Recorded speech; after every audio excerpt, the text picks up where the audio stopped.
Incarcerated parents have the same right as parents who are not incarcerated to fully participate in the court process, to fully participate in case planning, to have the agency make reasonable efforts to reunify them with their children, and to have visitation and contact with their children. Judicial oversight in dependency cases where a parent is incarcerated is critical to ensure that the rights of the incarcerated parent are protected. The judge must set the tone for the expectations in these proceedings. It must be clear that it is expected that a parent who is a party but just happens to be incarcerated participates in all court hearings, preferably in person, but at the very least by video conference or teleconference. Participation in the court process should be the rule rather than the exception. It's important for a parent to be present and participate in the proceedings, first of all, because a parent is a party to the proceeding. It also gives the court the opportunity to see how the parent and the child interact together. In cases where distance is an issue and visitation may not be easy or possible, it gives the parent an opportunity to have contact and visitation with their child. Most importantly, it gives the opportunity to make it clear that it is important for him or her to participate in the court proceedings. The court can clearly define what the expectations are and also encourage the parent to participate in the proceedings and maintain contact with their children. The court order should contain clear and concise language about what the expectations are, what the caseworker should do, what the parent should do, and what the goals are before the next hearing, including visitation with the incarcerated parent, as well as what the expectations are for the agency and for the parent who happens to be incarcerated.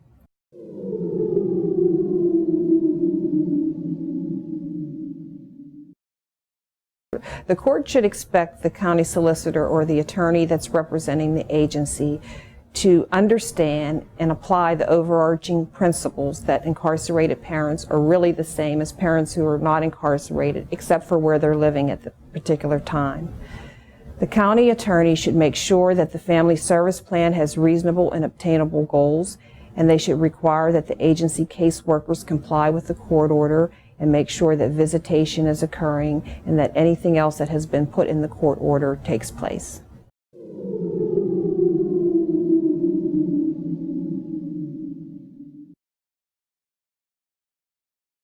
As the agency solicitor, I expect the agency to treat an incarcerated parent in the same way that we treat any other parent who's involved in the system, such as making sure that there is a family service plan that is tailored for that incarcerated parent, making sure that the agency is making reasonable efforts for reunification or whatever the goal is in a particular case.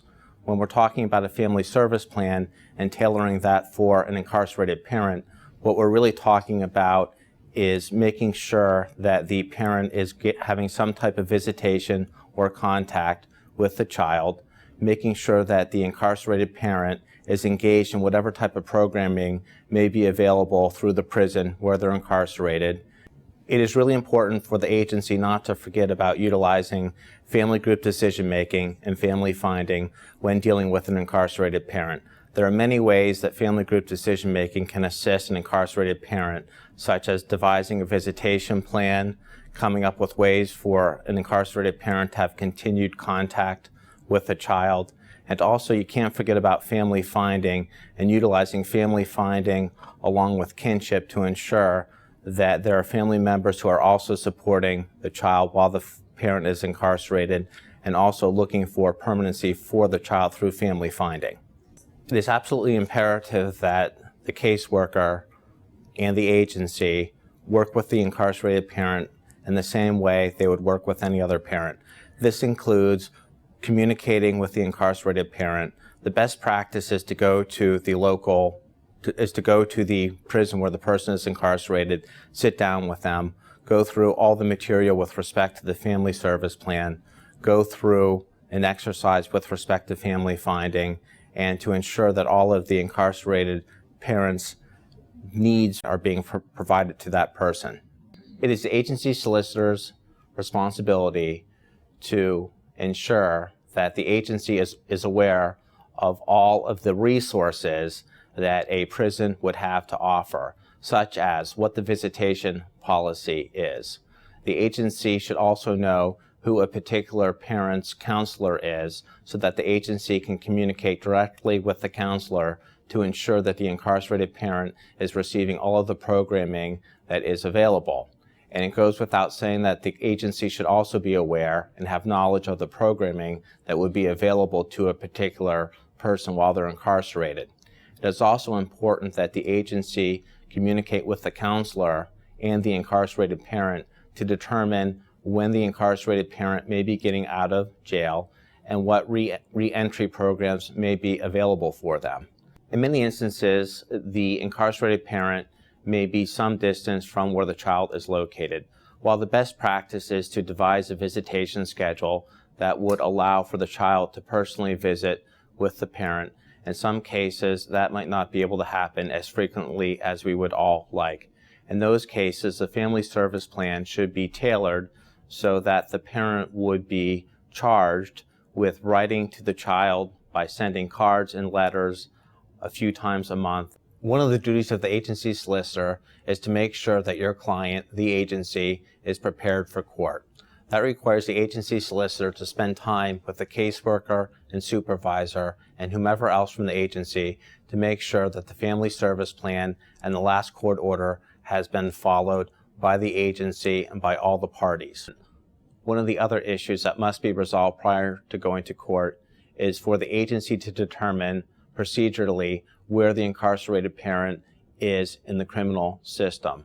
This requires either the agency solicitor or some other designee to go to the clerk of courts, pull the criminal file, and to find out what the status of the person is so that the court and all the parties can be apprised of that status during the permanency review hearing. The most important thing for an agency solicitor to convey to his or her client is the fact that an incarcerated parent has the same rights as any other parent involved in the system. And overall, an incarcerated parent has a right to have a voice in their child's life.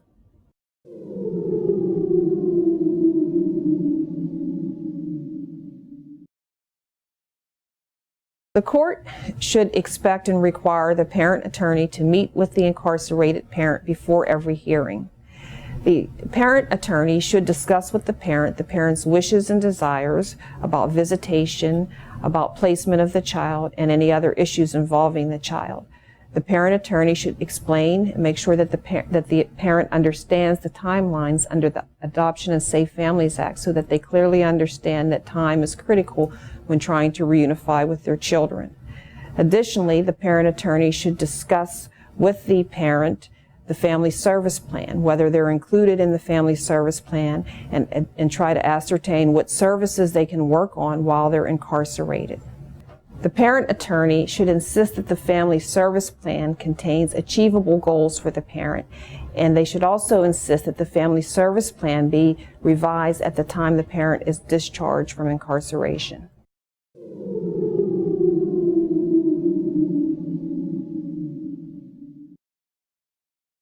Today I'm going to talk a little bit about the court process when you're representing an incarcerated parent. And the big message that I want to convey today is that what you do out of court when you're representing an incarcerated parent is just as important as what you do in court when you're representing an incarcerated parent. So the first thing you want to do when you do have an incarcerated parent on your caseload is meet with the parent. And I know that's hard. It's a lot harder than when you have a parent who's living in the community. There can be a lot of red tape to cut through, but it is so critical that you meet with your client so you can find out really what are your client's goals for the case. For some clients who have a shorter sentence or who are just arrested without actually having been sentenced, the goal really is reunification, and you need to find out what supports the client needs to get to reunification. For other clients, the goal for them is to have their child live with a relative. Other clients are willing to relinquish custody and seek voluntary termination of parental rights. It's really critical that you meet with your client and find out what their goals are in the case. And then once you decided what the goals are in the case, you really need to talk with your client and figure out what supports does your client need to reach their goals. For many clients who have FSP goals of reunification and are looking to reunify with their children, there are services available for them in the jail that will help them meet their goals. So it's really important that you sit down with your client and go over, what supports do you need? What are the goals on your family service plan? What can we do here to meet those goals? It's really important that your client understand how she can stay in touch with DHS, how she can stay in touch with the agency worker, how she can stay in touch with you. And also, and this is the absolute most important part, how she can stay in touch with her child. So I routinely spend a lot of time going over with my clients ways that they can maintain their relationship with their child when they're incarcerated. One critical piece of help that we have provided with the AOPC is the Protect Your Rights document. So this is a document that I now give every client who is incarcerated, and it really is a one-page flyer that goes over very carefully what are your rights when you have a child in foster care, and what are your responsibilities when you have a child in foster care, and also how can you plan for your child while you're behind bars.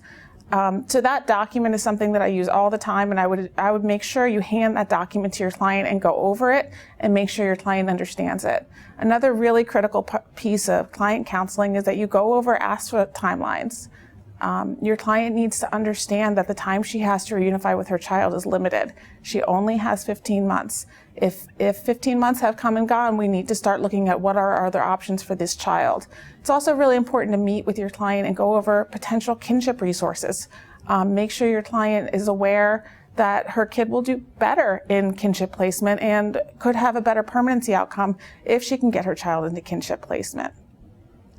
So that's what you do before the hearing and in between hearings. And it's also really important that you're advocating for your client at hearings. So the first thing is getting your client to court. Every county does this differently. It can be very, very challenging getting your client to court, but it's really critical that they're there. I have my client attend every single hearing. So even hearings that I know are going to be 10-minute hearings, 15-minute hearings, I think my client needs to be there. Her voice is really important and her voice needs to be heard. And it's really important to show the judge that she's there, she's committed to her child, she's committed to this process. If for some reason your client can't be there, it's really important that you think about other ways for your client to participate.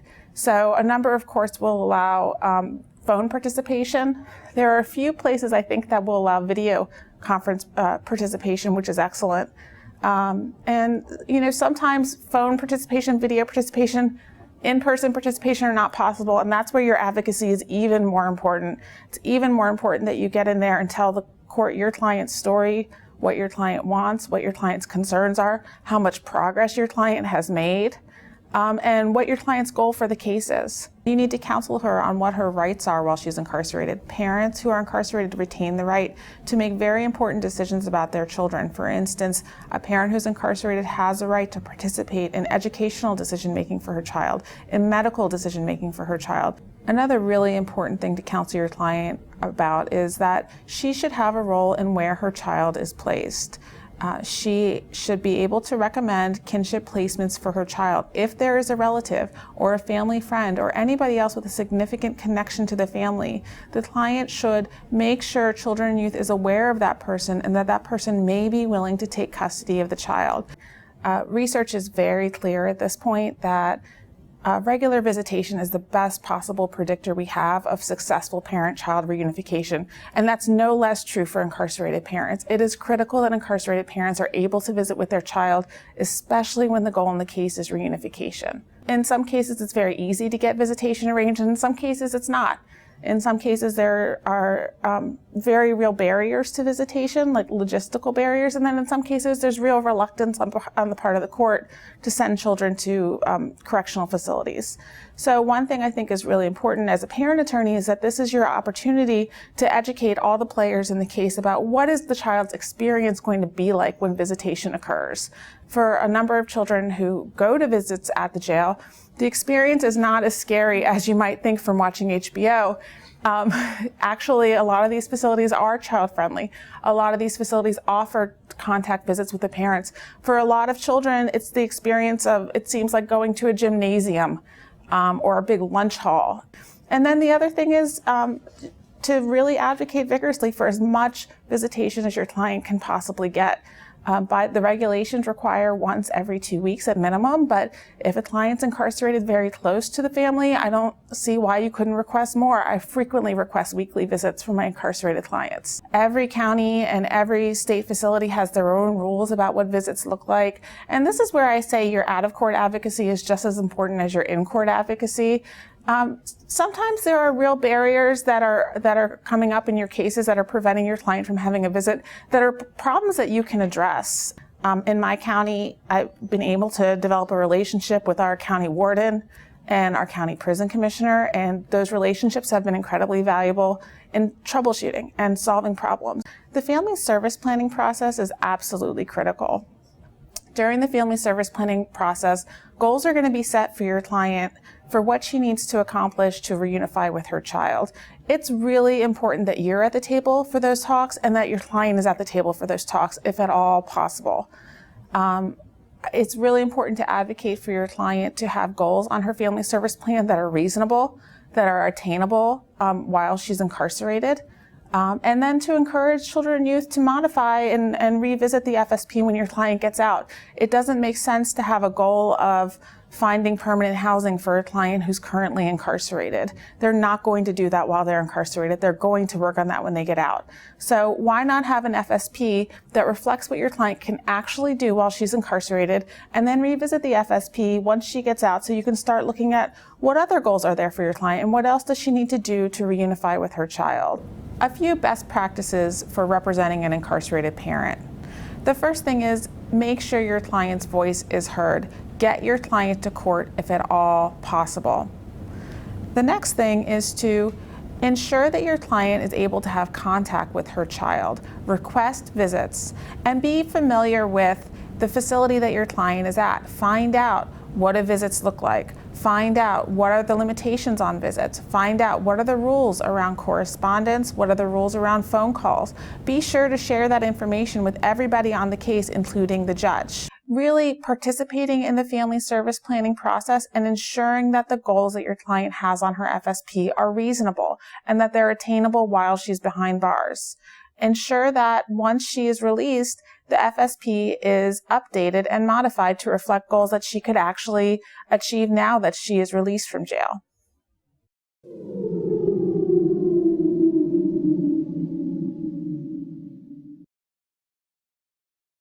The court should require the guardian ad litem to meet with their client prior to every court hearing to ascertain whether or not the child is having visitation or wants visitation in contact with the incarcerated parent. If the child wants visitation and is not having visitation, the attorney should request visitation on behalf of the child, and if it does not occur, present a motion for the court to ensure that the child is receiving the visitation that he or she desires.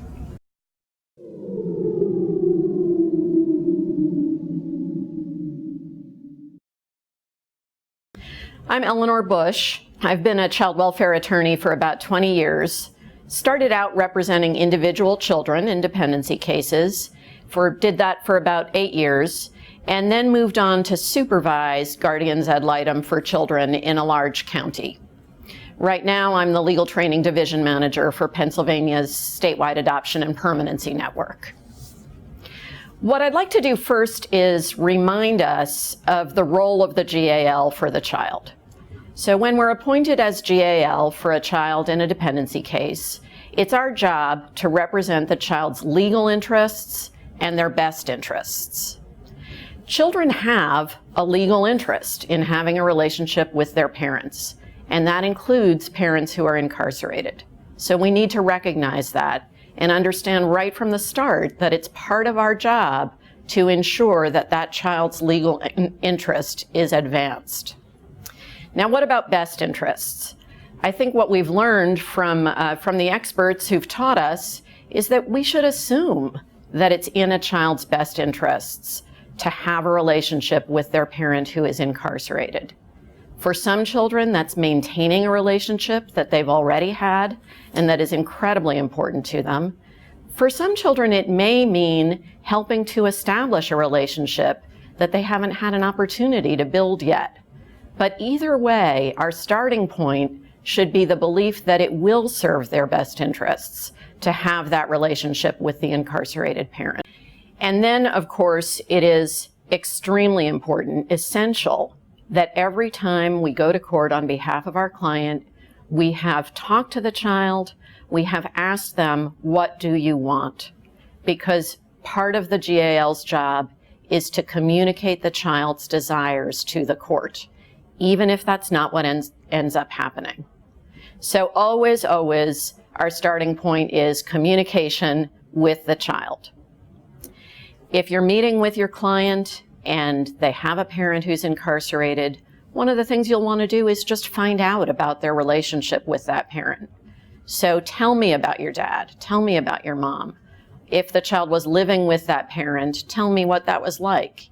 If the child wasn't living with that parent, then tell me about when did you see him? What did you like to do together? And then it's part of our job to educate the children on what's possible. They don't know what it means for a parent to be in jail. They don't know what their rights might be and what their parents' rights might be. So we need to tell them, you can see your dad if you want to. Here's how it might work. And then move on to, now, here's what's possible. I've learned a little bit about you and your relationship with your parent. What do you want? Do you want to be able to see your mom or dad? Do you want to have visits? And if that's what you want, it's my job to tell that to the court and to help make it happen if it's in your best interests. When we think about the child's best interests, I want to emphasize that we should remember that for children who are involved in the child welfare system, we have three main pieces to our mission: safety, permanency, and well-being. Oftentimes, we focus most on permanency, and of course, it's essential. But let's not forget well-being. So for a child with a parent who is incarcerated, permanency with that parent may not be an option at all, or it may be far into the future that it could actually be achieved. But well-being is right now, and that child will benefit from supporting a relationship with that parent. It's part of our role as advocate for the child to push the envelope and to be imaginative, think about what would really work best in whatever the situation is. Of course, you're going to be speaking with the children you represent before each review hearing. It's important to revisit the issue of their relationship with their incarcerated parent.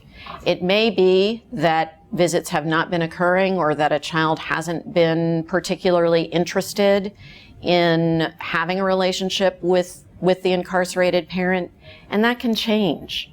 So really important each time, or if not every single time, certainly regularly, that you review with the child, here's where things stand, here's how things are going with your mom, she's coming to the end of her sentence, she'll be getting out soon, let's talk about your relationship with her.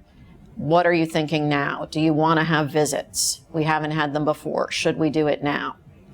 Another thing to remember about this is that sometimes, even though you may have done your best job educating your client about what's possible, just because you've told them once or talked about it once doesn't mean they remember it. So it's useful, even if you think you've fully covered the topic 6 months ago, to come back and say, hey, we talked about mom 6 months ago. Let's remember she's in prison for the next year, whatever it might be. You're allowed to visit her. Do you want that to happen? Let's see if we can work on that. In summary, best practices are, first of all, communicate with your client, counsel them on what's possible, find out what they want, communicate what they want to the court. Support their relationship with their incarcerated parent. Again, whether it's an already existing relationship or whether it's a new relationship that can be established. Act, energetically act on what your clients have asked you to do and what's in their best interests. Present motions in court. Advocate for what's in the child's best interests. And when you get it in the court order, follow through and make sure that it's implemented.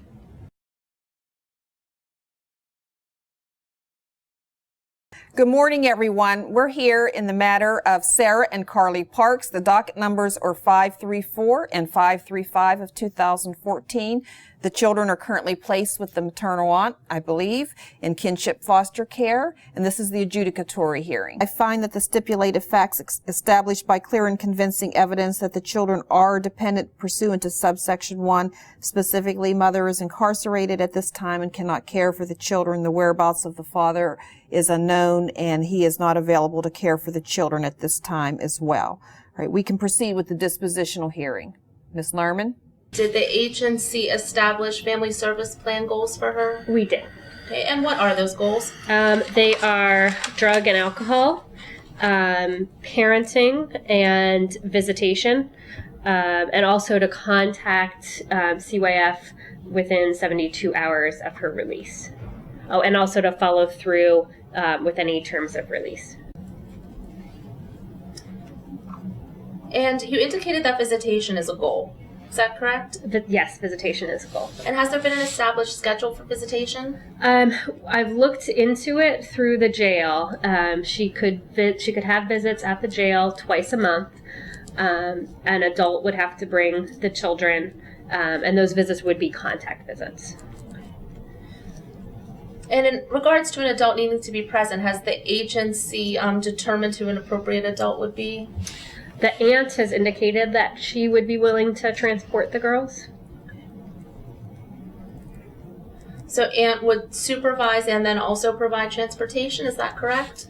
I think she'd provide transportation. I think in the jail setting, she really doesn't need to supervise. And has aunt requested any type of transportation assistance to assist her with these visits? She has. And is that something the agency is going to assist her with? Yes, we can. If maternal aunt is unable to provide transportation for the girls to the jail, the agency will provide transportation through a case aid. Is that correct? The aunt is getting licensed through a foster care agency, so the foster care agency, I think, can help with that also. The girls wish to see their parent? Yes, they do. Okay. So Sarah, right now you are living with your aunt, is that right? Correct. Okay. And you went to live with your aunt when your mom went to jail, is that right? Yes. Okay. Do you want to continue to live with your aunt? Yes. Would you like to be able to see your mom at the jail? Yes. Okay. And would you like it if, when you went to visit her there, you could not only see her, but also hug her and do more things together? Mm-hmm. Okay. Do you like living with your aunt? Yes. And do you want to live with your aunt until you're able to live with your mom again? Yes. Okay. Is there anything that you need at your aunt's house? No. Would you like to be able to visit with your mom at the jail? Yes. Okay. And when you visit her, do you want to be able to sit in the same room with her and give her a hug and things like that? Yes. Okay. And would it be okay with you if your aunt brought you down to the jail for those visits? Yes. Mother is in agreement with the children remaining with maternal aunt Deborah Brown for Miss Brown to transport the children to have contact visits twice a month at Allegheny County Jail. She's in agreement to participate in the programs that the jail provides her while she's incarcerated. Mother would also ask that all medical and educational paperwork be provided to her so she can be kept in the loop of what's going on with her daughters while she is incarcerated. If she has any other information regarding father, she is happy to provide that to the caseworker. Otherwise, we are in agreement with the disposition that CYF has provided. The last thing is that mother would ask that your honor provide a transportation order so that if mother's still incarcerated by the next hearing, that she can participate at that hearing. Both of the children have expressed that they would like to have contact visitation with their mother at the jail, so I would ask that they be able to do so as often as the jail allows. They've also expressed that they would like to see their father, so if he is located, I would ask the agency to set up a visitation schedule. Should your honor accept the stipulation and find the children dependent under subsection 1, we would ask that the children continue to be placed with their maternal aunt.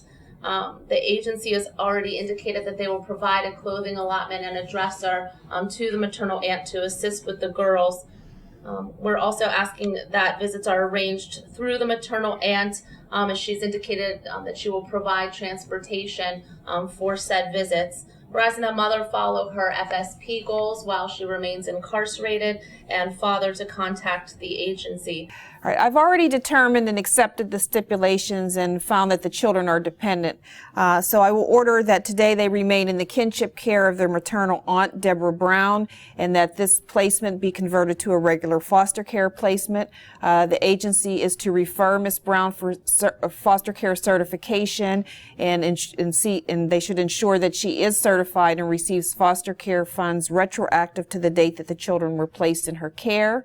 The children should have contact visitation twice a month with their mother at the county jail. In addition to the contact visitation, mother should write letters and send cards to the children and make telephone calls to the children on a regular basis.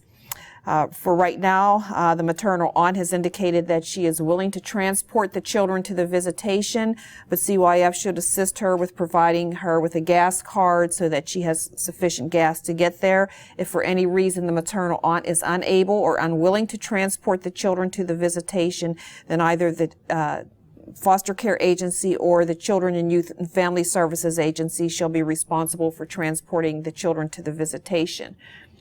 While mother is incarcerated, it appears that really the only goal that she can address really in jail is the goal of drug and alcohol. So I would order that mother participates in drug and alcohol treatment at the county jail.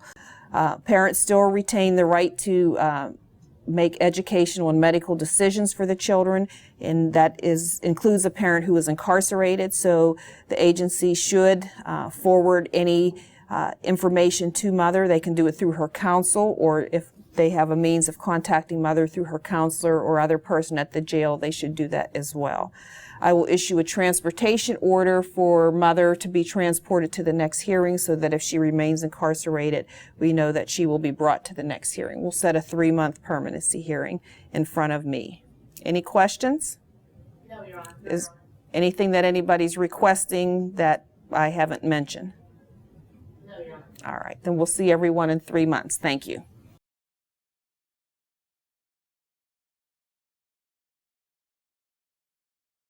Good afternoon, everyone. We're here for a permanency hearing for Sarah and Carly Parks. The docket numbers are 534 and 535 of 2014.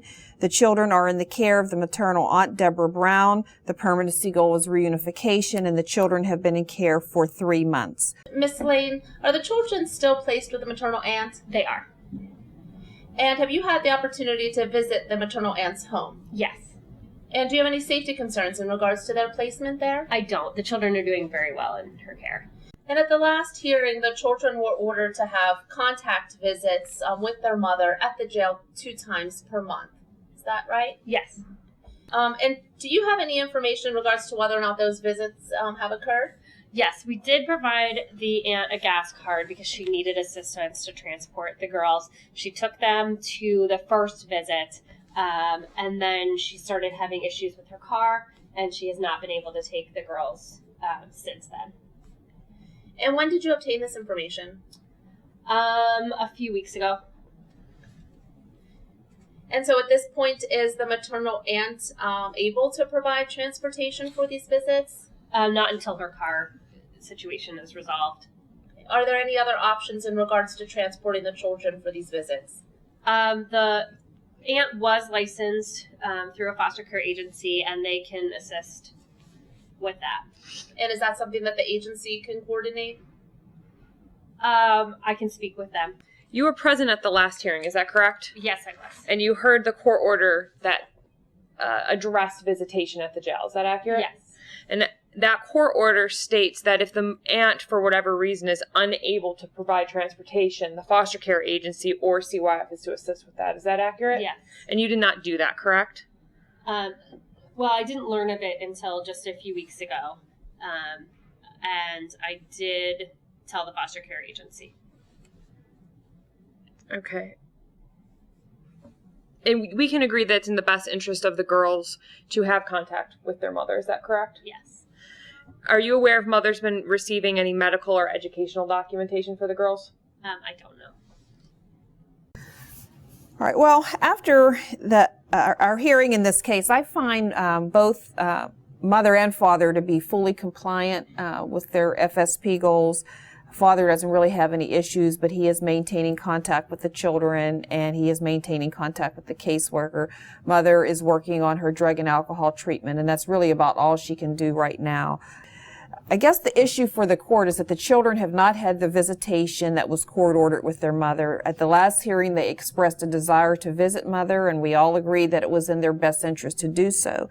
And I'm not sure why that didn't happen. I understand that the person who was to transport the children, the caregiver, her car broke down, but that's no excuse because the order also provided that the agency or the foster care agency should provide that transportation. And I'm a little concerned because nobody filed a motion. Ms. Creighton, you didn't present a motion. Ms. Harris, you didn't present a motion stating that the children had not had their visitation because I could have addressed that. But now it's been 3 months and they've only had one visitation with their mother.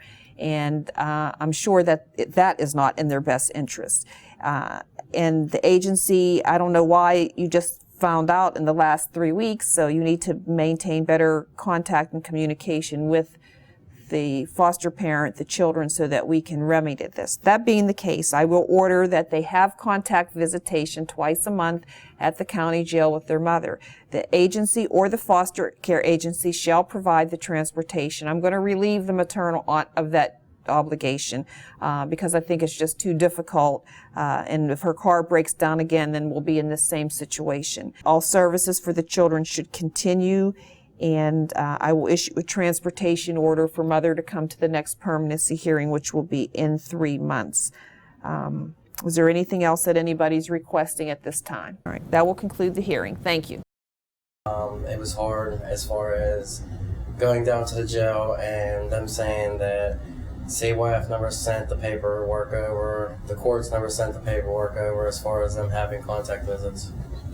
According to my caseworker, they sent over the paperwork, but when we'd ask the jail, they'd say that they never received it. When you're dealing with foster children, that they're very sensitive because they were just taken away from their families and they're being put into a new environment, and they're very vulnerable to things said to them and everything. So just be really supportive and kind of understanding with them. My mother even had an attorney that never would show up at the court hearings. They never really brought it up. It was never a conversation. It was never a discussion. The one time that I do remember bringing it up, it was to my caseworker. It was never really offered to me. It was never an option that I had. Children of incarcerated parents have the same right as foster children to visit with their parents. A lot of them, children that are in the system, they were unaware of that. I was unaware of that. That's why I was never able to stand up for myself or ask for this to happen, because I wasn't sure. So please, if nothing else, make sure that you tell these children that they have this opportunity and they have that right and that they have that option to meet with their parents that are incarcerated. If there was one thing that I could change about the system, it would definitely be to create a position. Their only job is to make sure that they take this child down to visit with their mother or their father or whatever incarcerated parent they have, to maintain that relationship and to make sure that they have visits. It could make such a wonderful difference in today's system that would be what I would change. The takeaways from this chapter are: the judge or judicial officer should set the tone in the case and ensure that the parties understand and practice the overarching principle. The overarching principle is incarcerated parents have the same rights as parents who are not incarcerated to fully participate in the court process, to fully participate in case planning, to require the agency to make reasonable efforts towards reunification, and to have visitation and contact with their children. The court should hold the parties accountable to ensure that the court order is followed, including issues surrounding visitation and contact between the parent and the child. It should be the rule, rather than the exception, that the incarcerated parent participate in court hearings. In-person participation is preferred, or at least by video or telephone. The court should order a transportation order to ensure the parent's participation in court proceedings. The incarcerated parent should be a part of the family service planning process. The parent's goals should be achievable during incarceration, and the goals should be revised upon the parent's release from prison. The parent attorney should communicate with the client regularly to ascertain their wishes in regards to their child and advocate for their client both in and outside the courtroom. The parent attorney should ensure that their client understands their rights and responsibilities and that their client has a clear understanding of the ASFA timelines and ASFA exceptions. The guardian ad litem should communicate regularly with the child, support the child's relationship with the parent, and regularly discuss the child's wishes about contact and visitation with the parent. In addition, the guardian ad litem should advocate for their client's wishes and for their best interests.